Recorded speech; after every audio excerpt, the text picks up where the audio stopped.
Currently, there are no legal toxicants here in Texas. We do have two toxicant baits that are currently under research. They're being researched for delivery methods and to see if they can, for pass on to animals that might come across the carcass and eat on them after they've been taken. That's mine and Josh's hunting vehicle. We'd like to thank the state of Texas for allowing us to get that. No, I'm joking. Even if we did have it, we couldn't afford ammo for it right now. All right, so a couple legal options for control of wild pig population. Trapping, snaring, shooting, aerial gunning, and trained dogs. The first one we're going to get into is trapping, which also happens to be probably one of the most effective ways of reducing population numbers across the landscape. It captures large groups. It allows you to transport and the sale of live pigs. You can combine it with other methods. Some of the disadvantages to it is time intensive, and there is a material cost to it that doesn't come with some of the other ways. With trapping, there's two big things that need to be done to be successful. Pre-baiting and the use of cameras. So with pre-baiting, what you want to do is you want to get the pigs accustomed to the bait, not accustomed to the trap. So the first thing I normally like to do is pick an area where I'm going to trap. Maybe it's an area that I know pigs come through. Maybe it's an area near water, so I know the pigs will be there. And I will bait them. I'll put bait down before I ever build a single part of the trap. And then comes the second part, the cameras. We need to know when it's time to build the trap. We need to know when it's time to set the trap. So you set the cameras up, and once you see that you start having pigs come into the bait, then you can go out there and you can build your trap. And then once the trap's built and you're still baiting, you check the camera again, and once you're getting the whole group of pigs in, or at least you think you're getting the whole sounder in, then you set the trap and you're ready to trap those pigs. You don't want to try trapping one or two pigs at a time or half the sounder, because now you've created trap smart pigs, and it's going to be harder and harder to get them to come to those traps. This is a basic corral trap. You have your head gate up there made out of wood. It uses a tire trigger.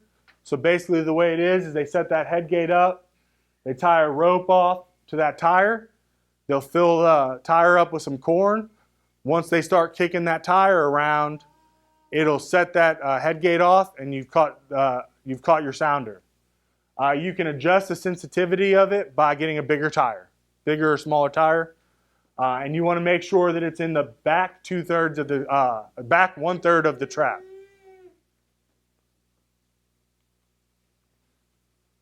Box trap. Now box traps are nice. They're easier to move around, especially if you're one person. They're a little less expensive. Here's the big problem with box traps, is the amount of pigs you're going to catch. I mean, looking at the size of that, you're going to get maybe one or two big pigs in there, or just a whole lot of the little piglets. Snaring is a great option for your problem pigs. So let's say you have a pig out on your property that you just can't get to come into a trap, but you know where they're coming in and out of your property on. It's a great option for using it for that. Unfortunately, for numbers wise, it's not a great option, because how many pigs can you catch with that snare? One pig at a time. Another big problem with snares is accidental take. Once you put out a snare on your property, is there any way for you to say, hey, only a pig goes in there? I like to bring that up because, one, if you do decide to snare, I suggest you have a hunting license, just in case you do take something that isn't a pig. But two, there are ways to help reduce the chance of accidental take. So who's ever seen a pig rubbing themselves up against a telephone pole? They love to get that creosote up on them. Has anyone ever seen a deer do that? Or a fox or a coyote? I've only ever seen pigs do that. So setting up a snare around that will help reduce that accidental take. Setting up a snare on a line where you've only seen pigs coming in and out under a gate will help reduce accidental take. So there are ways to reduce that. This is this is also a good way of pressuring pigs to keep them out of an area for a short amount of time. Shooting. Ultimately, shooting is a low harvest method. The average person who doesn't do it every day, who doesn't do it for a living, even if you combine suppressors and thermals or night vision, if you go out to a field and there's 20 pigs in the field, how many of them do you think you could accurately take by yourself? Maybe 3, 4, 5 at most if it's a big field and you're real fast.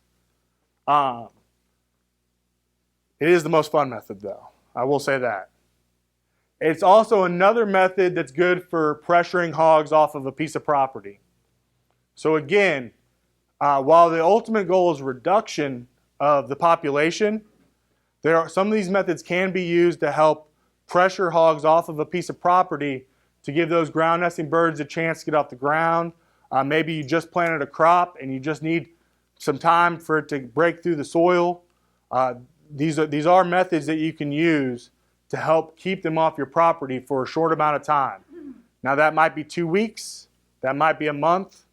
I can promise you they're going to come back, but it does give you a window of opportunity. Aerial gunning.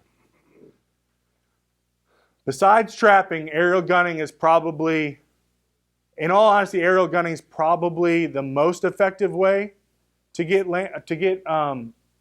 a large number of pigs off a landscape at one time. However, it is very expensive. That $800 to $1,000 an hour number is an old number. It is much more expensive now.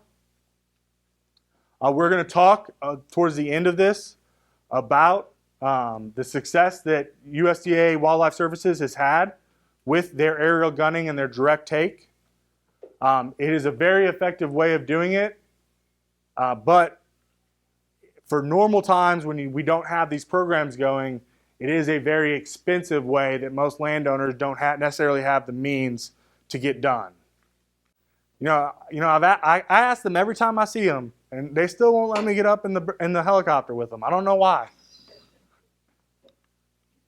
And then lastly, trained dogs. So I like to tell this story that my boss told me about him. He was giving a similar talk to a group in another county, and he got to the trained dogs, and he started talking about how ineffective trained dogs are for actual population control. And there was a group of gentlemen in the back who just got up and left. And so after the presentation, he went and found them and talked to them, and they were telling them that they'll go out and take 30, 40, 50 pigs a night with their dogs. Again, as I spoke about with the shooting and the gentleman in the back, that is an exception to the rule, not the rule. Trained dogs, while it's fun to hunt with dogs,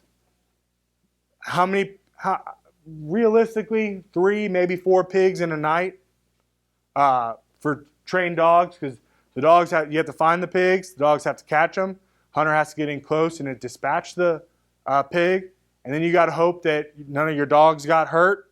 Got to hope they're not too tired to go on. There's a lot of elements that go in that make this usually a low harvest method. But again, it is another effective method in pressuring wild pigs out of an area for a short amount of time. All right, a couple of resources. If you didn't get a chance to come up and get a USB drive, please feel free to come up and get one.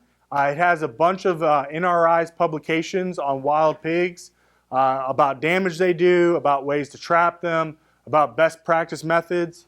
You can also come visit Wild Pigs, our Wild Pig website. That has links to all of the publications that we have on the USB. It also will have updated publications that we might not have on the USB right now. We have a publication getting ready to come out.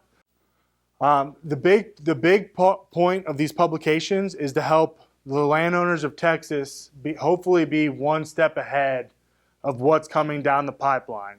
So he talked about African swine fever. You know, it's not a thing here in the U.S. quite yet. It hasn't become a problem here yet. But what we don't want is it to become a problem, and then we're studying it, then we're trying to figure out how to handle it, and we're chasing after it. And then we also have our YouTube channel where we go over how to build a corral trap. We talk about, is it safe to eat wild pigs? We talk about kind of how to prepare them. Just about anything you want to know about wild pigs, we probably have a video on it. And then our Feral Hog Facebook and Twitter. We ask to please come and follow us on Facebook and Twitter. We post about where we're going to be, what counties we're going to be giving presentations in. We also post new information as we find it. We try our best to make sure that it's scientifically accurate and it's been vetted. And then we also post about things going on across the state of Texas in regards to wild pigs. Project funding. So we're funded through USDA and a Natural Resources Conservation Service grant, and it's administered by the Texas State Soil and Water Conservation Board. So our goal as NRI is to come out to the counties that are part of this program, educate you all on why feral pigs are such a problem, even though I know y'all already know that they're a problem on your property, and educate you about the programs and the resources that are available to help you as landowners hopefully combat this problem. So all of these QR codes work. I'll leave this up on the screen for a while. If you want to follow it to find us on Facebook, Twitter, or find our Wild Pigs website. The Facebook and the Twitter is kept up to date fairly regularly. We are currently in the process of updating our website. It does have all of our publications and stuff on there, but in the near future, it'll start having our programming dates on there on a calendar as well.